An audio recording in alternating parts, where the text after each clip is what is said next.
Bueno, vamos a empezar con algo fácil, si les parece bien. Y yo lo había pensado así, sin tanta recarga de conceptos, cosas difíciles, sino una pequeña frase, una pequeña historia, si se quiere, un poquito de contexto.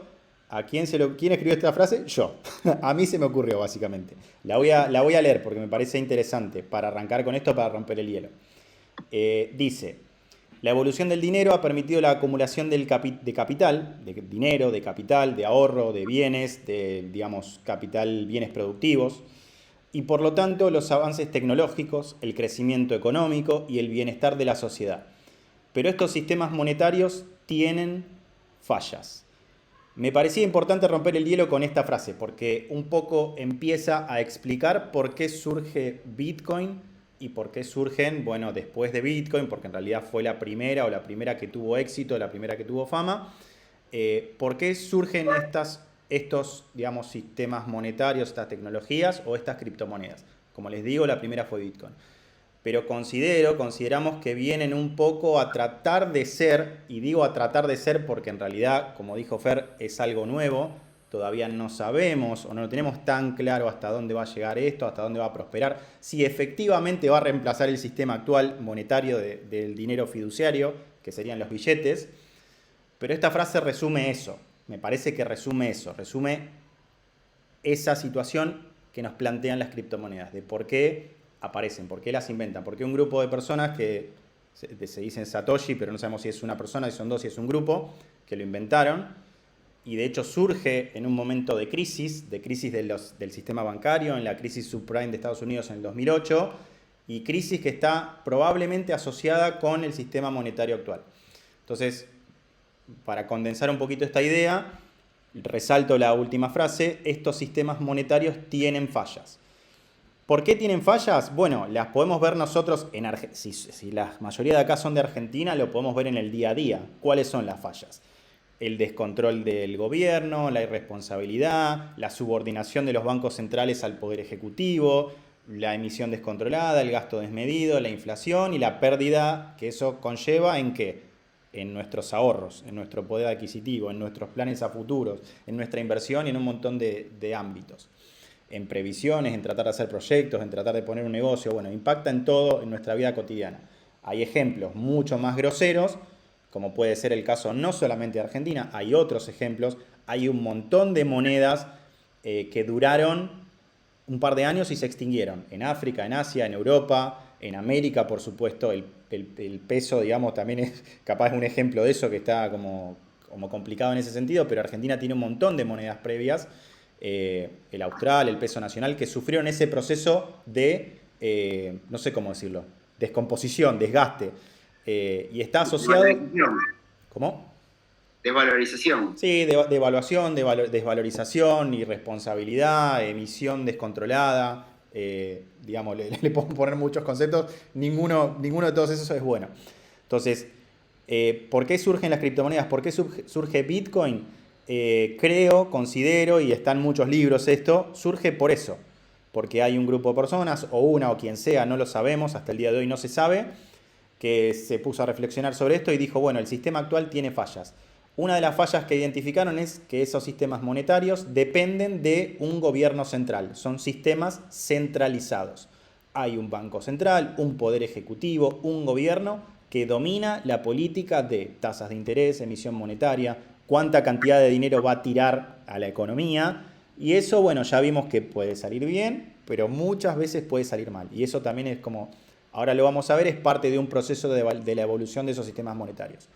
Si bien, más allá de todo esto malo, claramente el dinero, entendido como concepto teórico, económico, el dinero, sea papel, sea oro, sea el dinero que sea, más allá de las fallas que puede tener, lo que permite el dinero es, primero, digamos, medir las transacciones, esas son como las funciones del dinero, ¿no? El patrón monetario, reserva de valor y, digamos, la acumulación también de capital, ¿no? Eso es una de las funciones principales. El dinero permite que alguien produzca y que produzca más de lo que necesita. Eso se traduce en acumulación, eso se traduce en dinero. Entonces, más allá de las fallas, sí es importante tener un sistema monetario que funcione bien, que funcione con ciertas reglas, y que sea eficiente y que acompañe el crecimiento de los sistemas productivos. Claramente el sistema capitalista no podría haber llegado a donde llegó si no tuviera esto, ¿no? El dinero. Más allá de que, como dijimos, en muchos países probablemente asociado con este tema de que son dinero que están controlados por gobiernos centrales, bueno, hay riesgo de que pase lo que muchas veces vemos que pasa, que es que básicamente a veces o se devalúan, o hay procesos inflacionarios muy grandes, o se desintegran. Porque les digo que hay un montón de casos, un montón de ejemplos de monedas que duran 10, 20 años y se extinguen. O le cortan 8 ceros, o la cambian, o se dolarizan. ¿Por qué se dolarizan algunos países? Por esto justamente, porque son sistemas monetarios que tienen fallas. ¿Sí? Y dolarizar no es gratis, ¿sí? Dolarizar tiene un costo. Y si se llega a eso es porque, bueno, hubo todo un sufrimiento previo, ¿no? De desgaste. Pero bueno, eso tal vez para otro. Una aclaración, para otra charla. Nico. Y allá hay países que están adoptando como sistema monetario, tenemos algunos ejemplos, a Bitcoin. Tal cual. Sí, como moneda de curso legal. Como moneda de curso legal. Por lo menos considerando que es una opción viable. ¿Sí? Por lo menos no considerando, implementando a las criptomonedas como una moneda de curso legal. Entonces la gente, bueno, elige. Quiero pagar con stablecoins o con criptomonedas o con Bitcoin. Bueno, lo pueden hacer. Entonces, nada, como les decía igual al principio, estamos en una etapa, y Fer también lo dijo, muy embrionaria, si se quiere, muy inicial. Todavía no sabemos hasta dónde puede llegar esto, pero sí es prometedor en muchos aspectos. Entonces, avancemos. Un poquito de contexto histórico. El sistema, hay algunas cosas que ya las mencioné, ¿no? en esta frase, pero bueno, repasemos. El sistema financiero actual... En el sistema financiero actual, los gobiernos tienen el control total de la moneda. La sociedad debe confiar en su correcta administración. O sea, nosotros debemos confiar que lo que nosotros generamos, producimos, ahorramos y lo que nos sobra, ponele por así decirlo, del mes o en el año y que decimos lo voy a guardar, ese valor depende de la correcta administración de un gobierno central, de un banco central. Entonces, bueno, hay un riesgo ahí, ¿no? Hay un riesgo claramente. Si hay un mal manejo de ese sistema financiero, de esa entidad central o de esa política monetaria, ¿en qué impacta? Bueno, en que todo el valor que nosotros generamos y que inevitablemente se traduce en la acumulación de capital y que puede ser una forma de dinero, bueno, que eso después pierda valor, bueno, por la emisión, por la inflación y por lo que ya conocemos. Después, transacciones financieras. La mayoría de las que realizamos están intermediadas por bancos y compañías de pagos. ¿Cuál es el problema? Las comisiones y la privacidad. ¿Qué pasa ahí? Lo mismo, ¿no? Y ahora después lo vamos a explicar en lo que es el concepto de blockchain. Porque cuando digamos qué significa la blockchain, bueno, está relacionado con esto, ¿no? Los sistemas de pagos hoy por hoy, los intermediarios, ¿quiénes son? Son 2, 3, Visa, Mastercard, American Express, Diners, y bueno, después tenemos el sistema bancario, ¿no? Que es son todas las compañías que registran las transacciones y registran lo que nosotros tenemos ahí depositado y nosotros tenemos que confiar, no solo tenemos que confiar en ellos, sino que dependemos de ellos. Entonces Bitcoin y la blockchain y las criptomonedas en general también vienen a romper con este esquema. ¿Por qué? Porque ya no tenemos que confiar en una entidad central, en un banco. Ya no hay alguien que anote las transacciones y que las permita. Y que sea el ente que las regule y que las autorice o que las cancele.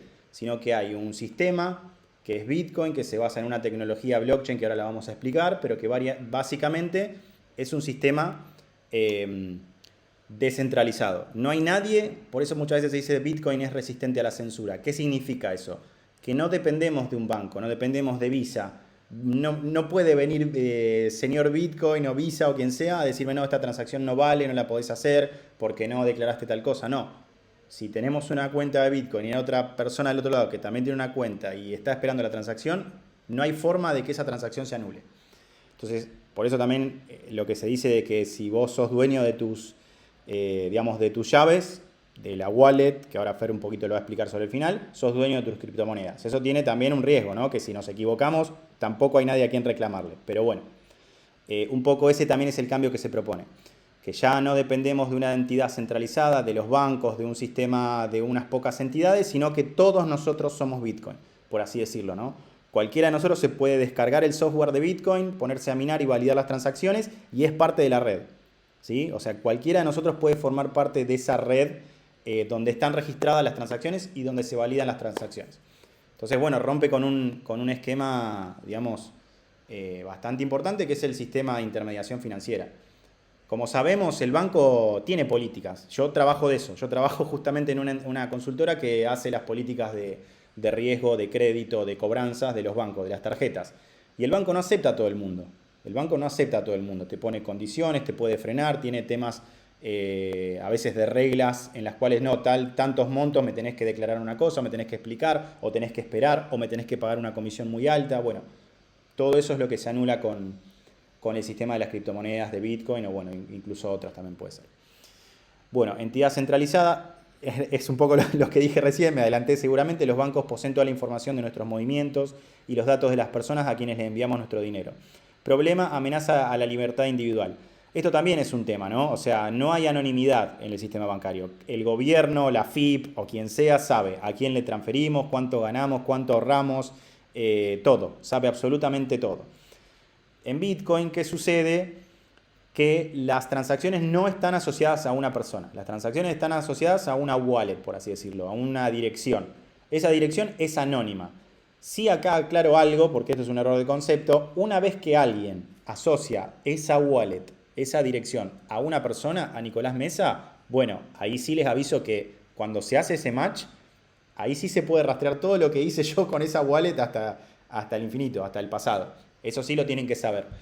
Pero si yo no revelo que yo soy dueño de esa dirección de criptomonedas, bueno, digamos, nadie tiene por qué enterarse que yo estoy detrás de esa wallet. Siempre y cuando yo tenga la dirección y la contraseña y sean mías, no hay nadie que tenga información de lo que yo estoy haciendo. Por eso se dice que es anónimo y por eso, bueno, se usa a veces ese argumento de que Bitcoin se utiliza para transacciones ilegales o, bueno, para qué sé yo, drogas, armas, lo que sea. Les aviso igual que el dinero fiduciario también se utiliza para todas esas cosas y seguramente más. Pero bueno, digamos, tiene esa ventaja que es el anonimato, por así decirlo. Entonces, ¿qué son las criptomonedas? Voy a hacer, en realidad, digamos, relacionado con esto, me gustaría hacer también como lo teníamos pensado en un slide, pero bueno, creo que no llegamos a ponerlo, pero no importa, no hay ningún problema, yo se los relato. Hay toda una evolución del dinero, ¿no? O sea, si ustedes, hay un libro muy bueno que se llama El Patrón Bitcoin, que se los recomiendo, empieza relatando la historia del dinero. Y está relacionado con esto, ¿no? Con el contexto histórico y con la frase que les decía anteriormente. ¿Cuál es la evolución del dinero? Bueno, todas las sociedades, los sistemas productivos necesitaron una forma de dinero que siempre fue como la más eficiente que encontraron en cada época. Ahí tengo, no sé si es...